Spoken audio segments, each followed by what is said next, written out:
সবাই সাজেস্ট করলো আমাকে যে কি বলে ওটাকে, এই বোতল বাড়ির রাস্তা নিতে, কিন্তু আমি সবাইকে সাজেস্ট করব নিতে না।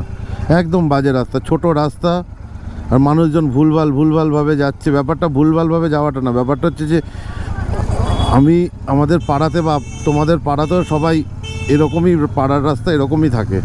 তো পাড়ার রাস্তা দিয়ে যখন গাড়ি চালাই তখন কোনো সমস্যা হয় না। এবার এতটা রাস্তা প্রায় 7-8 ঘন্টা হয়ে গেছে গাড়ি চালাচ্ছি, হাই রোডে গাড়ি চালাচ্ছি, মানে হাই রোডে গাড়ি চালা একটা রিদিমে গাড়ি চালাচ্ছি। ওর হট করে যখন এসে এই রকম রাস্তাতে তুমি পড়বে, তখন এবার সেই রিদিমটা তোমার হারিয়ে যাবে, আর তখনই সমস্যাটা হচ্ছে। মাঝখানে তো একবার একটা ওই কী বলে একটা ওই যে ভ্যানগুলোর মধ্যে ইঞ্জিন থাকে, সেই ভ্যান কোনো কিছু সিস্টেম নেই, ঘাপ করে ঘুরিয়ে দিল। আমি ভাগ্যিস মানে আর ব্রেকটা লেগেছিল বলে, মানে ব্রেকটা লেগে গেল বলে কিছু হয়নি।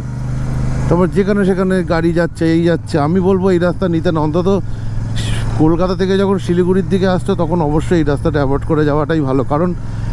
কারণ একটাই আমি যেটা উপলব্ধি করলাম সেটা হচ্ছে যে সবাই মানে আমরা একটা রিদিমে গাড়ি চালাচ্ছিলাম এই কলকাতা থেকে এইখানে নিয়ার অ্যাবাউট 450 কিলোমিটার তো হয়েই গেছে। 450 কিলোমিটার রিদিমে গাড়ি চালাচ্ছি, মানে পুরো একদম হাই রোড দিয়ে চালাচ্ছি, 100-120 স্পিডে গাড়ি চালাচ্ছি, একদম ফাঁকা রাস্তা।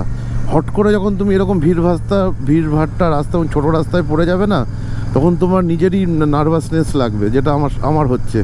যেরকম জাস্ট লাইক তুমি যদি পাড়ার রাস্তায় গাড়ি চালাচ্ছ দীর্ঘ দিন ধরে, ওই দেখো দেখেছো তো